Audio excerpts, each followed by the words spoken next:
Hi everyone, today I want to dive deep into The Children Act, a film that left me with mixed emotions, frustration, reflection, and also some gratitude for the subtle reminders of love, ethics, and responsibility. Emma Thompson plays Fiona Maye, a judge who carries the enormous weight of life-altering decisions every single day.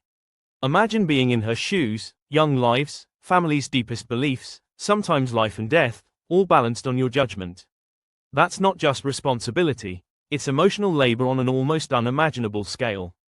The film shows Fiona as a woman who is intellectually brilliant, but emotionally contained, even isolated. You can feel the pressure and loneliness she carries. Every case is not just legal, it's personal. Every decision leaves traces in her heart, whether she admits it or not. Watching her interact with Adam, the teenager whose life is at stake, it's clear that her role as a judge is not just about law, it's about compassion, humanity, and moral courage. She cannot allow her personal feelings to override her responsibility, yet she can't ignore the emotional reality in front of her. This is a situation many of us face, though in smaller ways, balancing duty, ethics, and empathy, all while our own hearts carry their own weight. It's exhausting, and the movie captures that beautifully, yet imperfectly. One of the most touching elements of the story is Fiona's relationship with her husband. He is kind, patient, and loyal, a reminder that true love exists even in the midst of life's chaos. His quiet support shows us something profound. Love is not just romance or passion, it's a safe harbor, a steady presence, a mirror for our better selves. In Fiona's world of law, rules, and life and death decisions, the simple human loyalty of a loving partner is a rare gift.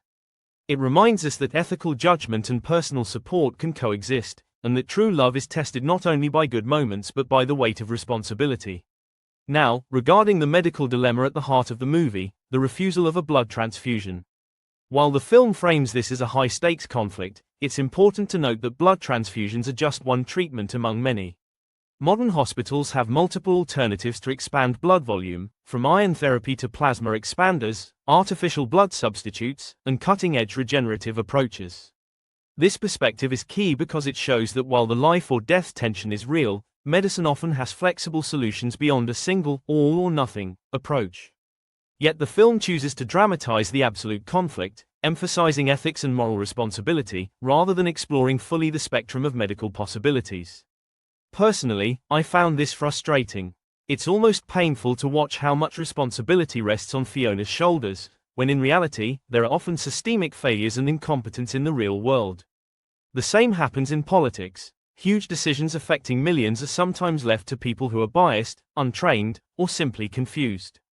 Watching Fiona navigate this dilemma made me reflect on the weight of decision-making in our societies, and how we sometimes entrust lives, resources, and futures to people who may not be fully competent. It's a cautionary tale, not only about the law, but about human systems, governance, and accountability. The film also invites us to consider the tension between faith and life. Adam's refusal to accept a blood transfusion is based on religious beliefs, and Fiona must navigate this with sensitivity. Here's the crucial insight: faith is deeply personal, but life is irreplaceable. True empathy and ethical responsibility sometimes require us to protect life without negating belief. The movie shows that ethical complexity is rarely black and white, and that human sensitivity, compassion, and moral clarity are essential in these moments. In the end, The Children Act is a story about humanity under pressure. Fiona Maye's emotional journey, the quiet strength of her marriage, the ethical dilemmas of her profession, and the medical realities all converge to remind us of the importance of compassion, critical thinking, and ethical courage. Yet, I can't help but feel it's a missed opportunity to show how real solutions, medical, emotional, and social, can exist without placing unbearable weight on a single person. It's a reminder: whether in law, medicine, or politics, we must hold those in power accountable and seek competent, empathetic guidance. For viewers who resonate with sensitivity, ethics, and deep reflection, I invite you to explore my content, where we discuss real emotional dilemmas, human connection, and personal growth in a compassionate and practical way.